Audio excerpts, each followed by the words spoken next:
अस्सलाम वालेकुम and welcome class. मैं आपका टीचर मोहम्मद बिलाल। आज स्टूडेंट्स हम डिस्कस करेंगे क्लास फर्स्ट ईयर मैथमेटिक्स हमने कंटिन्यू किया हुआ था।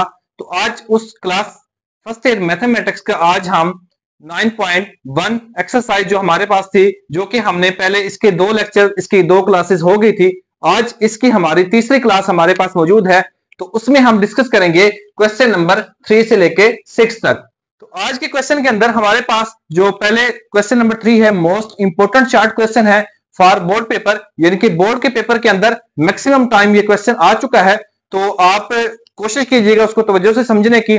और इसके अलावा जो भी क्वेश्चन आपको समझ नहीं आ रहे तो आप कमेंट करके मुझसे पूछ सकते हैं। मैं इंशाल्लाह अपनी पूरी कोशिश करूंगा आपको समझाने की। तो आज चलते हैं आज के क्वेश्चन की तरफ। आज के क्वेश्चन बिल्कुल इंतहाई आसान क्वेश्चन है, लेकिन शार्ट क्वेश्चन के हवाले से बहुत इंपॉर्टेंट शार्ट क्वेश्चन है। तो चलते हैं हम अपने क्वेश्चन की तरफ।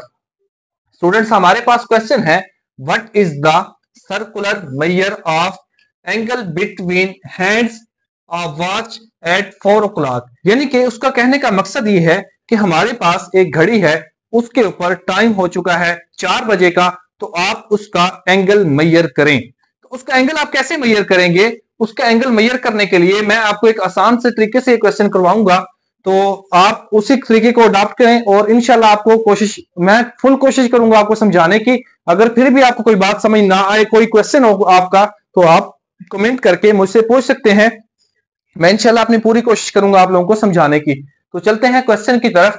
तो ये मोस्ट इंपोर्टेंट शॉर्ट क्वेश्चन है, मैं यहां पे लिख भी देता हूं, वेरी इंपोर्टेंट क्वेश्चन। ठीक है। तो क्वेश्चन है जी हमारे पास, what is the circular measure of angle between hands a watch at 4 o'clock। तो इस क्वेश्चन को सॉल्व करने के लिए हम एक टेक्निक का इस्तेमाल करते हैं। वो टेक्निक ये है कि हम जानते हैं कि एक कंप्लीट एंगल का, यानी कि एक कंप्लीट सर्कल का जो हमारे पास एंगल होता है वो स्टूडेंट्स होता है 360 डिग्री या फिर 2 पाई। यानी कि कंप्लीट सर्कल का एंगल आपके पास कितना होता है? 2 पाई होता है। और अगर हम डिग्री में बात करें तो वो होता है 360 degree.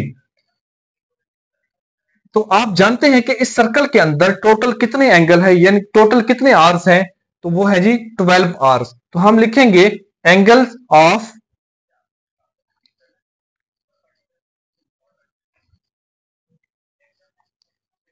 Angle of 12 hours is equal to है, इसको आप रेडियन में लिख लें या डिग्री में लिख लें। हम लिख लेते हैं इसको रेडियन के अंदर, वो है जी हमारे पास 2 पाई। ठीक है, या इसको आप 360 भी लिख सकते हैं। ठीक है, 360 डिग्री। आगे है, अगर हम 1 घंटे का एंगल निकालें तो वो क्या होगा? वो अगर हम इसको इस तरह से लिखें, एंगल ऑफ 1 आवर्स, ये 12 इस तरफ मल्टीप्लाई हो रहा है। जब ये इक्वेशन के उस तरफ जाएगा तो उस तरफ जाके क्या हो जाएगा? ये डिवाइड हो जाएगा। तो ये बन जाएगा 12, यानी कि इधर हमारे पास था 2 पाई, तो ये बन जाएगा 2 पाई डिवाइड बाय 12। ठीक है, अब हमने कैलकुलेट क्या करना है, हम क्वेश्चन की तरफ आते हैं। क्वेश्चन हमें ये कहता है कि आप कैलकुलेट क्या करें? एट 4 o'clock, यानी कि 4 आवर्स का क्या करें? एंगल कैलकुलेट करें। तो हम लिखेंगे एंगल ऑफ 4 आवर्स। इस तरफ भी 4 को मल्टीप्लाई करवा देंगे और इस तरफ भी 4 को मल्टीप्लाई करवा देंगे। तो ये इसको जब कट करवाएंगे 4 1 और 4 3, तो आपके पास फाइनली एंगल ऑफ 4 आवर्स आ जाएगा 2 पाई बाय 3। ये इसका क्या है? आंसर है। तो उम्मीद है कि आपको ये क्वेश्चन समझ आ गया होगा। मैं दोबारा रिपीट करवा देता हूं। आपने करना क्या है, आपने सबसे पहले एंगल ऑफ 12 आवर्स, जिनके कंप्लीट सर्कल का जो हमारे पास एंगल होता है वो होता है 2 पाई या फिर 360 डिग्री। और उसके बाद इनके कंप्लीट का हम लिखेंगे angle of 12 hours is equal to 2 pi या फिर 360 डिग्री। उसके बाद हम क्या करेंगे? एंगल ऑफ 1 आवर्स, यानी कि ये जो 12 है इस तरफ हमारे पास इसके साथ मल्टीप्लाई हो रहा है, जब उस तरफ जाएगा इक्वेशन के तो ये क्या हो जाएगा? डिवाइड हो जाएगा। तो ये हो जाएगा angle of 1 hours is equal to 2 pi divide by 12। तो हम लिखेंगे एंगल ऑफ 4 आवर्स। तो इस तरफ भी 4 को मल्टीप्लाई कर देंगे और इस तरफ भी 4 को मल्टीप्लाई कर देंगे, ये बन जाएगा 2 पाई डिवाइड बाई 12। इसको क्या करेंगे 4 1 और 4 3 के साथ कैंसिल आउट हो जाएगा 12 के साथ, तो इसका आंसर आ जाएगा 2 पाई बाई 3। आगे है हमारे पास क्वेश्चन नंबर 4। क्वेश्चन नंबर 4 के अंदर स्टूडेंट्स वो कह रहा है कि आपने क्या चीज फाइंड करनी है, find theta when L is equal to 1.5 centimetre and R is equal to 2.5 centimetre. यानी कि आपके पास L की वैल्यू भी गिवन है और R की वैल्यू भी गिवन है, आपने फाइंड क्या करना है, आपने थीटा फाइंड करना है। तो हम जानते हैं कि हमारे पास एक फार्मूला होता है L is equal to R theta, यानी कि फार्मूला क्या है, L is equal to R theta. इस फार्मूले की मदद से हम इसके अंदर थीटा की वैल्यू फाइंड करेंगे। अगर हम कुछ इस तरह से करें कि थीटा को हमने वैल्यू किसकी फाइंड करनी है, थीटा की, तो थीटा को इधर ही रहने देते हैं और दोनों तरफ आर पे डिवाइड करवा देते हैं। जब इस तरफ आर पे डिवाइड करवा देंगे तो आर आर के साथ कैंसल आउट हो जाएगा, ये बन जाएगा L theta is equal to L divide by R. तो इसके अंदर वेरी सिंपल हम क्या करेंगे, इसकी वैल्यूज पुट करेंगे एल की और आर की, तो थीटा इज इक्वल टू हो जाएगा 1.5 डिवाइड बाई 2.5। इसका आंसर जब इसको सॉल्व करेंगे डिवीजन के साथ तो 0.6 इसका आंसर आ जाएगा। लेकिन ये आंसर किस में आ रहा है, रेडियन के अंदर आ रहा है, लेकिन हमने थीटा किस में चाहिए, डिग्री के अंदर। हम जानते हैं कि थीटा को जब डिग्री में कन्वर्ट करते हैं हम क्या करते हैं, 180 डिवाइड बाई पाई के साथ मल्टीप्लाई करते हैं। जैसे इसको 180 डिवाइड बाई पाई के साथ मल्टीप्लाई करेंगे तो आपके पास आ जाएगा 108 डिवाइड बाई पाई। इसको मजीद जब सिंप्लीफाई करेंगे तो 34 डिग्री और 22 मिनट एंड 65 सेकंड। आगे है इसी का सेकंड पार्ट हमारे पास है L is equal to 3.2 metre and R is equal to 2 metre. हमने क्या फाइंड करना है, थीटा फाइंड करना है। उसी तरह हम लिखेंगे as we know that L is equal to R theta. तो उसी तरह हम L की और R की वैल्यू फाइंड करेंगे, पुट करेंगे इसके अंदर। L की वैल्यू है जी 3.2 और हमारे पास R की वैल्यू है 2, तो हमने L की और R की वैल्यू पुट की इसके अंदर, तो थीटा इज इक्वल टू आ जाएगा 1.6 रेडियन। लेकिन ये भी किस में है, रेडियन के अंदर है। तो हमें किस में चाहिए आंसर, हमें डिग्री में चाहिए। तो हम क्या करेंगे, इसको 180 डिवाइड बाय पाई से मल्टीप्लाई करवाएंगे। तो जैसे इसको 180 डिवाइड बाय पाई से मल्टीप्लाई करवाएंगे तो आपके पास आ जाएगा 288 डिवाइड बाय पाई डिग्री।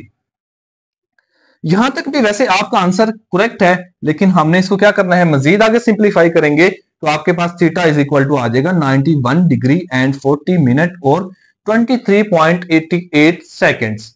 आगे है क्वेश्चन नंबर 5। क्वेश्चन नंबर 5 के अंदर हमने क्या फाइंड करना है, find L when theta is equal to pi radian and R is equal to 6 centimetre. As we know that L is equal to R theta. तो हमें क्या चाहिए, हमें थीटा चाहिए। तो हमारे पास वैल्यू किसकी है, आर की गिवन है और थीटा की गिवन है, हमें एल फाइंड करना है। तो हम जानते हैं कि L is equal to R theta. तो सिंपल इस फार्मूले के अंदर आर की और थीटा की वैल्यू पुट करेंगे। हमारे पास आर की वैल्यू है पाई, तो पाई की वैल्यू पुट कर लेंगे और थीटा की और आर की वैल्यू क्या है 6, यानी कि यहाँ पे थीटा की वैल्यू पुट कर दी और इधर आर की वैल्यू पुट कर दी। तो इसका आंसर आ गया L is equal to R theta. जब इसको मल्टीप्लाई करवाएंगे तो आपके पास बन जाएगा 18.885 सेंटीमीटर। आगे है हमारे पास theta is equal to 65 degree and 20 minutes, R is equal to 18 millimetre. अब हमें क्या करना होगा, सबसे पहले थीटा को हमें आंसर किस में चाहिए, रेडियन में चाहिए। तो जो हमारे पास ये वाला डिग्री के अंदर है इसको रेडियन में कन्वर्ट करेंगे। इसको कन्वर्ट करने के लिए सबसे पहले तो हम क्या करेंगे, 65 प्लस 20 डिवाइड बाय 60, क्योंकि ये मिनट के अंदर इसको पहले डिग्री में लेके आएंगे। इसको जब हम करेंगे ये बन जाएगा 65 plus 1 divide by 30 is equal to हो जाएगा 196। ये बन जाएगा 196 डिवाइड बाय 3, क्योंकि इसको क्या करेंगे, दोबारा हम इसको पाई बाय 180 से मल्टीप्लाई करवाएंगे, क्योंकि हमें किस में कन्वर्ट करना है, रेडियन के अंदर कन्वर्ट करना है। हम जानते हैं कि हम जब किसी भी क्वेश्चन को डिग्री से रेडियन में कन्वर्ट करते हैं तो हम क्या करते हैं, उसको पाई बाय 180 से मल्टीप्लाई करवाते हैं, और जब रेडियन से डिग्री में जाते हैं तो 180 डिवाइड बाय पाई से उसको मल्टीप्लाई करवाते हैं, तो आपके पास इसका आंसर आ जाता है। तो ये बन जाएगा 49 पाई डिवाइड बाय 135। अब वेरी सिंपल फार्मूले के अंदर पुट कर देंगे, L is equal to R theta हमारे पास फार्मूला है। तो इसके अंदर आर की वैल्यू पुट करेंगे और थीटा की वैल्यू पुट करेंगे तो आपके पास एल आ जाएगा। एल आर है जी हमारे पास 18 और थीटा है जी 49 पाई डिवाइड बाय 135। इसको जब सोल्व करेंगे तो आपके पास आ जाएगा 20.52 और 49। आगे है क्वेश्चन नंबर 6।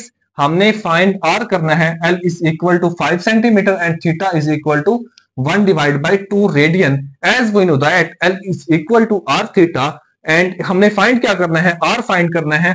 तो हम क्या करेंगे, दोनों तरफ इधर आर पे डिवाइड करवा लेंगे। तो जैसे इधर आर पे डिवाइड करवाएंगे तो ये वाला जो आर है आर से कैंसल आउट, तो finally R is equal to L divide by theta हो जाएगा। तो हमने क्या करेंगे, आर इज इक्वल टू 5 की यानी कि एल की वैल्यू पुट कर दी 5 और थीटा की वैल्यू है 1 डिवाइड बाय 2। तो हम क्या करेंगे, ये डिनोमिनेटर यानी कि डिनोमिनेटर में डिवाइड हो रहा है, नीचे डिवाइड हो रहा है तो ऊपर जाके क्या हो जाएगा, मल्टीप्लाई हो जाएगा। 5 मल्टीप्लाई बाय 10 तो आपके पास ये 5 मल्टीप्लाई बाय 2 तो ये हो जाएगा 10 सेंटीमीटर। आगे है इसका लास्ट क्वेश्चन है आज के लेक्चर का। Theta is equal to 45 degree and L is equal to 56 centimetre. तो as we know that L is equal to R theta, हम जानते हैं कि L is equal to R theta है, तो हमने आर की वैल्यू फाइंड करनी। L is equal to L divide by R is equal to L divide by theta बन जाएगा। तो थीटा की वैल्यू किस में है, डिग्री में है, तो हम पहले इसको रेडियन में कन्वर्ट करेंगे। रेडियन में कन्वर्ट करने के लिए पाई बाय 180 से मल्टीप्लाई करवाएंगे, ये बन जाएगा 45 मल्टीप्लाई पाई बाय 180, तो ये आ जाएगा आपके पास पाई बाय 4 रेडियन। तो इसके अंदर फार्मूले के अंदर पुट करेंगे R is equal to L divide by theta. L की जगह पे एल की वैल्यू 56 पुट की और थीटा की जगह पे पाई बाय 4 पुट करेंगे। तो ये भी नीचे उसी तरह डिवाइड हो रहा है, ऊपर जाके 4 मल्टीप्लाई हो जाएगा। जब 56 मल्टीप्लाई बाय 4 करेंगे आ जाएगा 224 डिवाइड बाय पाई यानी कि पाई की वैल्यू पुट कर देंगे तो आपके पास आ जाएगा R is equal to 71.30 centimetre. तो आज का लेक्चर हम यहीं पे एंड करते हैं। तो उम्मीद है कि आपको क्वेश्चन समझ आ रहे होंगे। अगर फिर भी आपको कोई भी बात समझ ना आए तो आप कमेंट करके मुझसे पूछ सकते हैं, मैं अपनी फुल कोशिश करूंगा आपको समझाने की। तो तब तक के लिए अल्लाह हाफिज, खुदा आप सबको सलामत रखे, बेहद खुश रखे, अपने और अपने घर वालों को ख्याल रखिए। वस्सलाम।